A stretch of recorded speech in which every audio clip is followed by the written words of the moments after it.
bien, bonsoir à toutes et à tous et bienvenue dans cette toute nouvelle vidéo ASMR. Je suis très content de vous retrouver pour cette nouvelle review de la saison 2 de Demon Slayer, de l'arc des quartiers des plaisirs, qui pour l'instant est un arc vraiment génial. La semaine dernière on a vu le droit à un épisode 6 absolument masterclass, un des meilleurs épisodes de tout Kimetsu. Et cette semaine on a eu le droit à un épisode 7 qui était vraiment très cool aussi. Donc on va en parler dès à présent.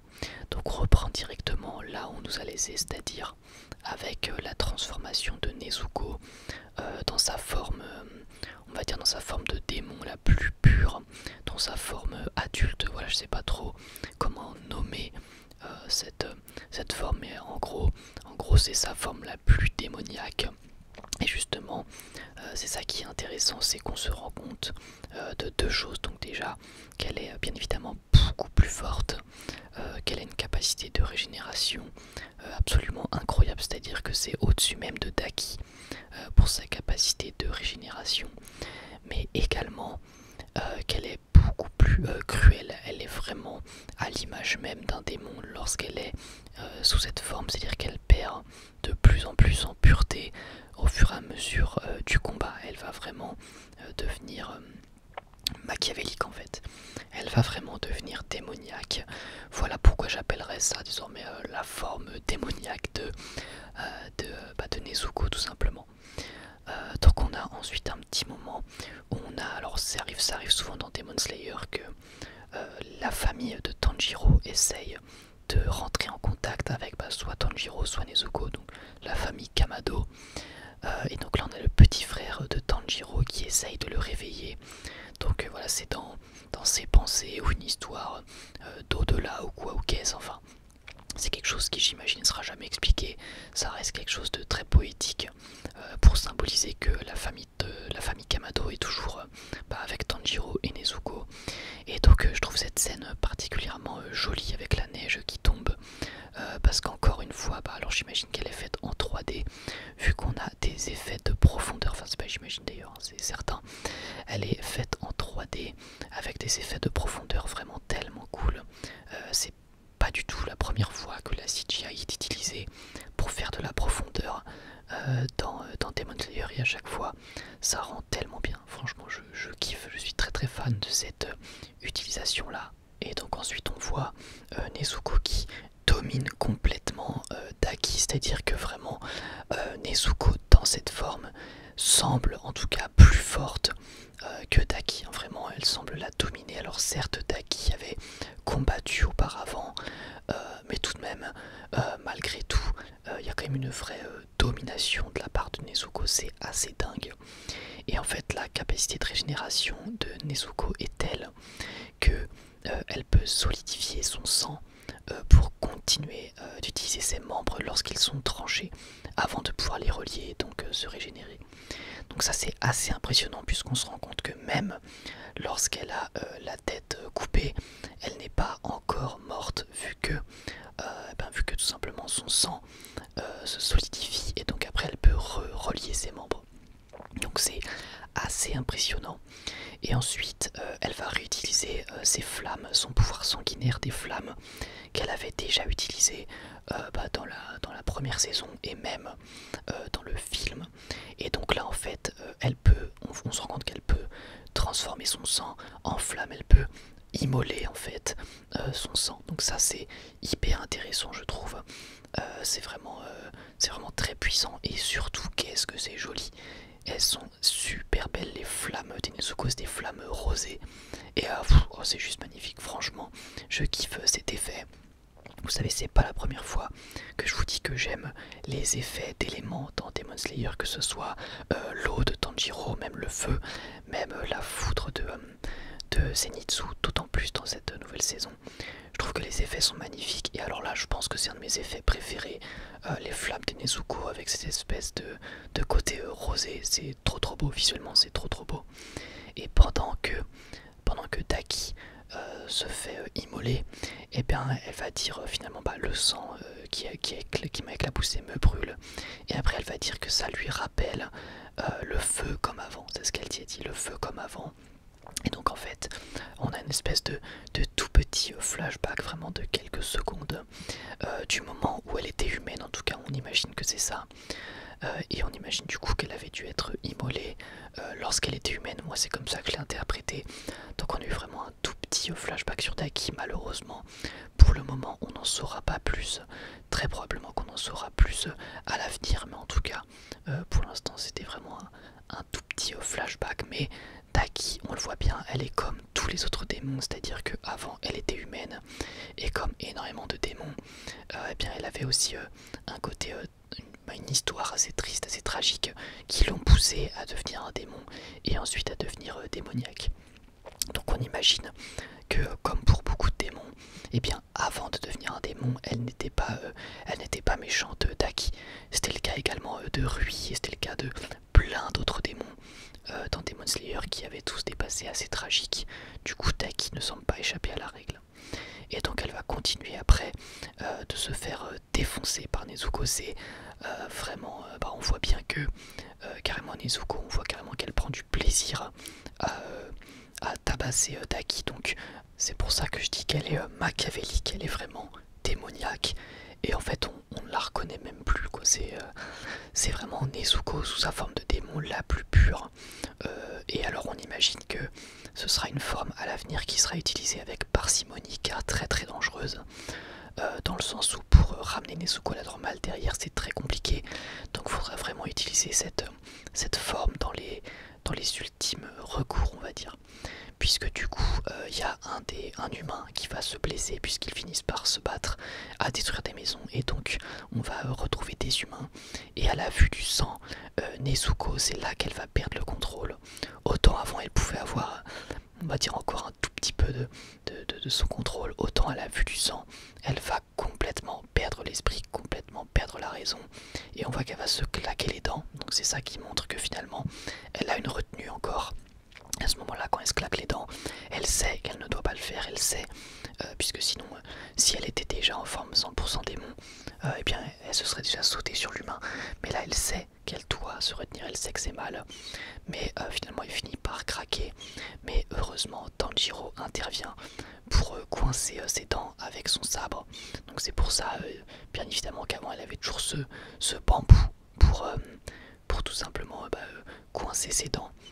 Et donc là, Tanjiro va essayer de la retenir, et il va même se faire griffer par Nezuko, et il va s'en vouloir de l'avoir laissé se battre, voilà.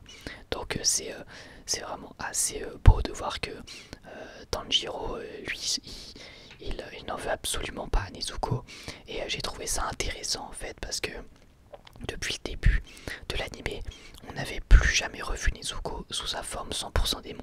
Depuis l'épisode 1, on ne l'avait plus jamais revu comme ça. Donc j'ai trouvé ça intéressant de ne pas oublier finalement, de mettre un rappel au spectateur, de rappeler que finalement ça reste un démon. Ça reste un des thèmes de Demon Slayer, c'est qu'il faut faire en sorte que Nezuko ne soit plus un démon.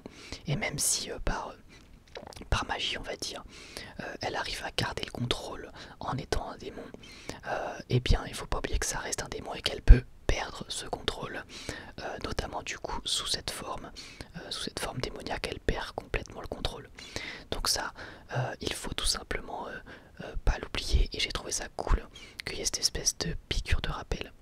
Donc ensuite on voit que Daki, elle est complètement défigurée par la brûlure notamment, tout simplement parce qu'elle ne peut pas régénérer des blessures faites par un démon. Donc elle va tenter d'attaquer Nezuko et Tanjiro et les humains aux alentours. J'ai trouvé ça d'ailleurs très stylé que Tanjiro se dise c'est les humains avant tout, on doit d'abord protéger les humains. Ça c'est vraiment super cool. Et du coup là il y a Tengen qui arrive, Tengen qui est clairement le MVP de l'épisode. Il arrive à une vitesse folle, il va couper les rubans, et finalement on peut penser qu'il a coupé que les rubans, mais en fait quelques secondes plus tard, eh bien il y a sa tête, la tête de Daki qui est tranchée et qui tombe dans ses mains. Donc on imagine à ce moment-là qu'elle va potentiellement mourir, puisque logiquement quand on tranche la tête d'un démon, il meurt.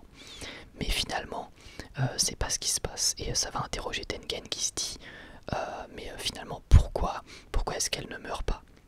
Parce que lui il va dire mais finalement t'es pas une lune supérieure étant donné que je t'ai tué hyper facilement, ce qui est un peu vrai. On pourrait se dire mais finalement est-ce que Taki c'est vraiment une lune supérieure, puisque normalement une lune supérieure c'est censé faire au moins un peu galérer un Hashirama, donc un pilier.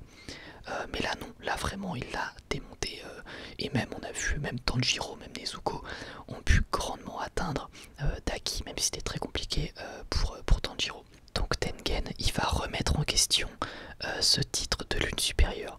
Alors il y a deux interprétations, soit il remet vraiment en question le titre de lune supérieure de Taki, soit juste il fait ça pour se moquer entre guillemets de Taki. Moi je pense que c'est un petit peu des deux. Je pense qu'il remet en question son titre et il se moque un peu d'elle en mode bah dis donc c'est ça une lune supérieure, c'est pas grand chose quoi. Et donc ensuite il y a Tanjiro qui va tenter de chanter une berceuse à Nezuko pour la faire revenir à la raison. Suite à ça, du coup, on a la mère des Kamado qui va essayer de faire revenir à la raison sa fille. Donc on imagine que c'est encore une fois un souvenir, un rêve ou quoi que ce que vous voulez. Et justement là il y a après un souvenir qui se déclenche où il y a Nezuko qui va marcher avec sa mère, et juste après ce flashback, et bien Nezuko va revenir à la raison et fondre en larmes. On imagine que ce sont des larmes de culpabilité, puisque comme elle est revenue à la raison, elle doit se souvenir de ce qu'elle vient de faire, de l'état dans lequel elle a été. Et moi j'ai vraiment vu ça comme des larmes de culpabilité, des larmes pour ce qu'elle a fait. Et j'ai trouvé, alors après là c'est mon interprétation, mais j'ai trouvé que c'était des larmes de culpabilité envers Tanjiro, mais aussi envers sa mère.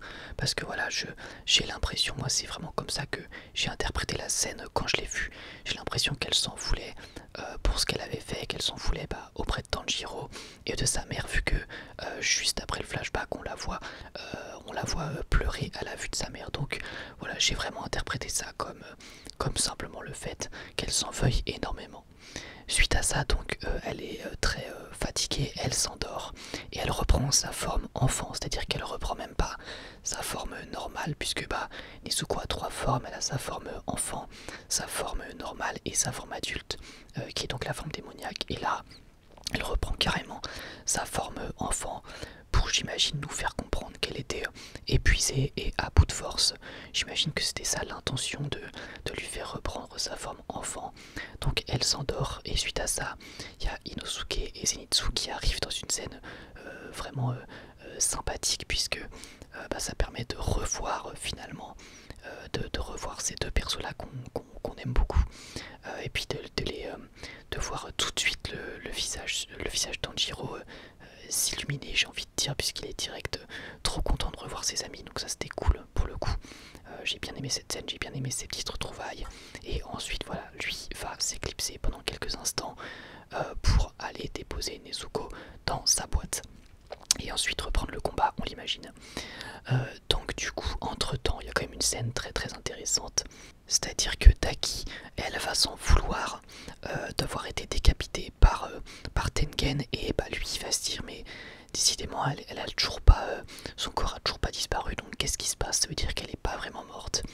Et là il y a un autre démon qui va sortir du corps de Taki, et il y a Tengen qui va tenter de lui trancher la nuque avant même qu'il puisse sortir, dans encore une scène avec une animation mais qui est vraiment vraiment tellement belle. Encore une fois, les lumières, la fluidité, les reflets, enfin c'est juste trop beau. Et en plus on n'est pas à l'abri de nos surprises, et on se rend compte qu'il a même pas réussi à lui trancher la nuque.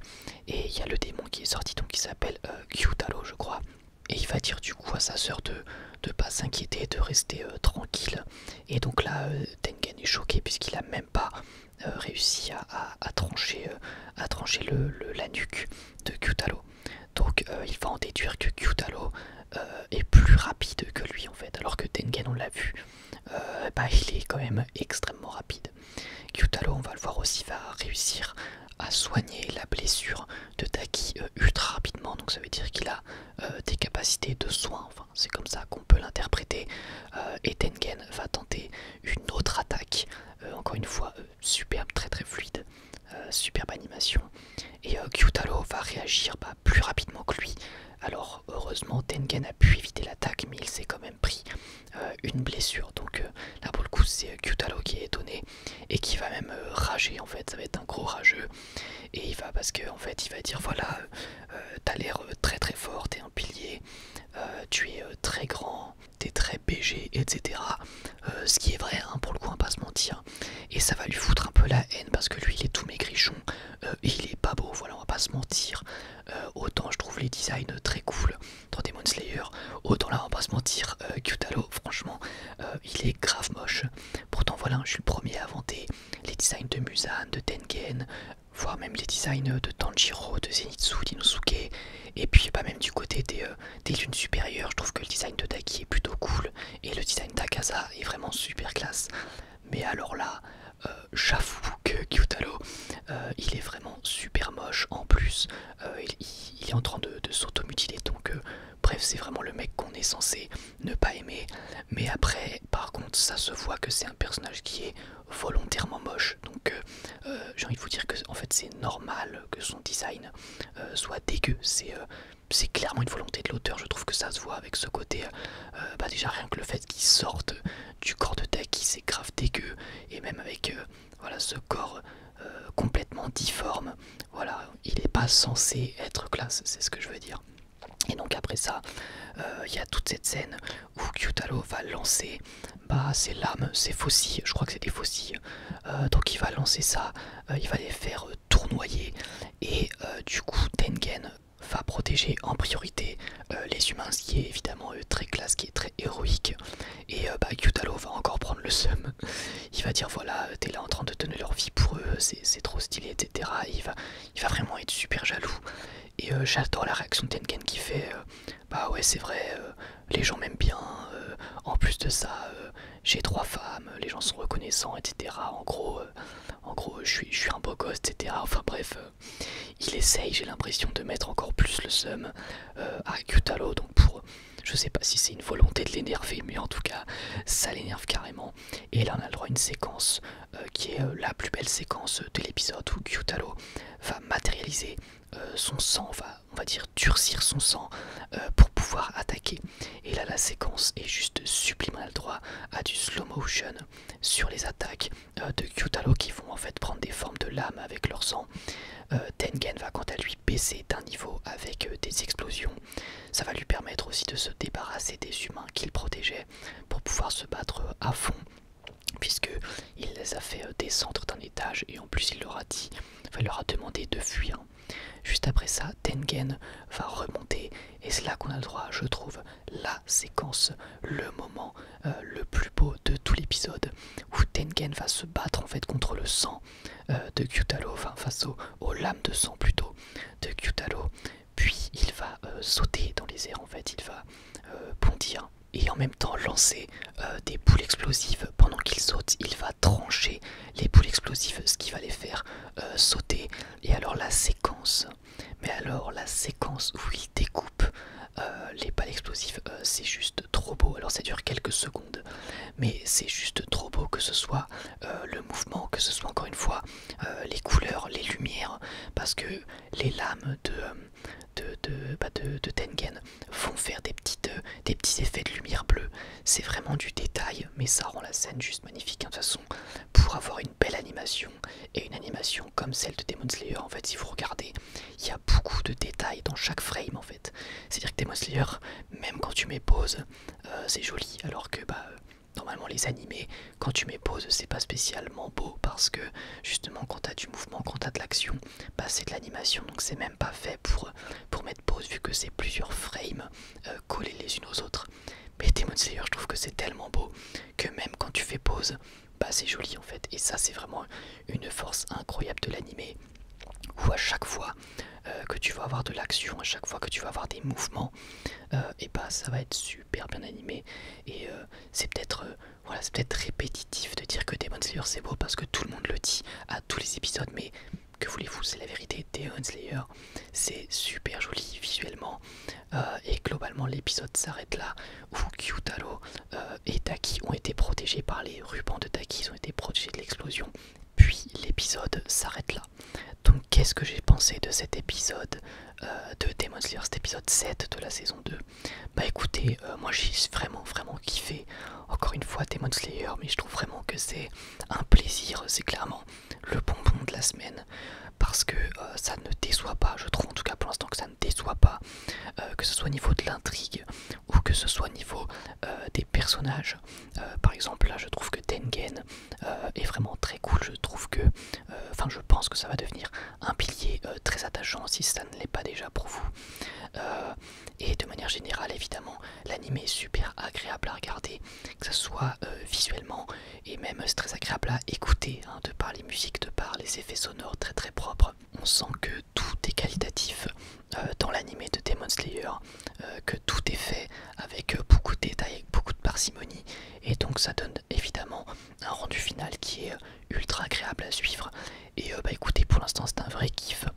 J'ai bien aimé tout simplement l'apparition de Tengen dans cet épisode. J'ai trouvé particulièrement intéressant de voir à quel point il pouvait déjà garder son sang-froid, à quel point il pouvait évidemment tout simplement être classe, hein, ça compte aussi, être puissant, montrer finalement que moi j'aime beaucoup en fait que l'anime montre la différence entre les héros et entre un pilier. J'aime beaucoup lorsqu'ils font ça, et je trouve que c'est super bien fait aussi avec Tengen. Je trouve vraiment que tu vois clairement la marge de différence avec les autres, et c'est super kiffant quoi, c'est super kiffant de suivre ce personnage pour l'instant que je trouve très cool. J'ai hâte aussi que Inosuke et Zenitsu prennent part au combat, puisque ça y est, hein, ils sont arrivés sur le lieu du combat, donc j'imagine que dès le prochain épisode ils vont s'investir. Et puis en fait c'est très agréable de voir que toutes les semaines l'épisode est magnifique, hein. Ça aussi, bon je reviens là-dessus, mais c'est agréable de voir que toutes les semaines t'arrives et t'as toujours une scène qui est une dinguerie. Là il y avait encore une scène qui était visuellement qui était une dinguerie. C'est quand même vachement agréable je trouve. Et puis voilà, tout simplement c'est kiffant. Comme je l'ai dit également, j'ai trouvé ça sympa qu'on puisse revoir la forme démoniaque de Nezuko, de voilà nous mettre cette piqûre de rappel comme quoi Nezuko est bel et bien un démon, et que même si elle arrive à se contrôler dans la plupart des cas, et bien qu'il y a quand même certaines fois où elle peut perdre le contrôle, notamment du coup avec cette forme démoniaque qui est bien stylée, mais qui risque à mon avis d'être utilisée avec parcimonie comme je l'ai dit. Donc bref, vous l'aurez compris, pour moi Demon Slayer, en tout cas cette saison 2 est vraiment une masterclass. Qu'est-ce que j'aime cet animé, bon sang. Franchement c'est vraiment super kiffant de suivre ça toutes les semaines, et j'ai trop hâte de voir la suite. Alors certes c'est vrai qu'au niveau de l'intrigue pour le moment on va pas se mentir, hein, puisque tout n'est pas parfait. Au niveau de l'intrigue ça reste quand même relativement simple, mais moi je le répète assez souvent, je pense que simplicité ne veut pas dire que c'est de mauvaise qualité, et qu'originalité ne veut pas dire que c'est quelque chose de bien pour autant. Donc là certes c'est assez simple, assez convenu, et c'est vrai que dans cet épisode on n'a pas spécialement raconté grand chose, c'était plus du situationnel et du combat, mais c'est cool aussi. Et puis surtout que depuis le début de la saison, je trouve que l'anime a quand même raconté pas mal de choses, à aborder quelques thèmes intéressants et à soulever quelques questions également très intéressantes. On peut penser notamment aux fameux ancêtres de Tanjiro, même si on ne sait pas techniquement si c'est un ancêtre, mais en tout cas l'utilisateur du souffle du soleil.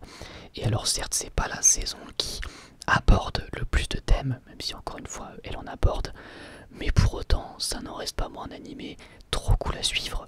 Donc écoutez, on va continuer de kiffer chaque semaine, on va continuer de suivre ce magnifique animé qu'est Demon Slayer. Et puis voilà, globalement vous l'aurez compris, j'ai kiffé cet épisode, je kiffe cette saison. Et puis voilà, pour l'instant c'est une masterclass, bien sûr, mais oui on peut le dire, mais bien sûr. Enfin bref, moi sur ce, je vais vous laisser, j'espère que cette review vous aura plu. Si c'est le cas, comme d'habitude, n'hésitez pas à liker et à vous abonner si ce n'est pas déjà fait. Ça me fait vraiment super plaisir et ça aide beaucoup la chaîne. Donc comme d'habitude, merci beaucoup à vous.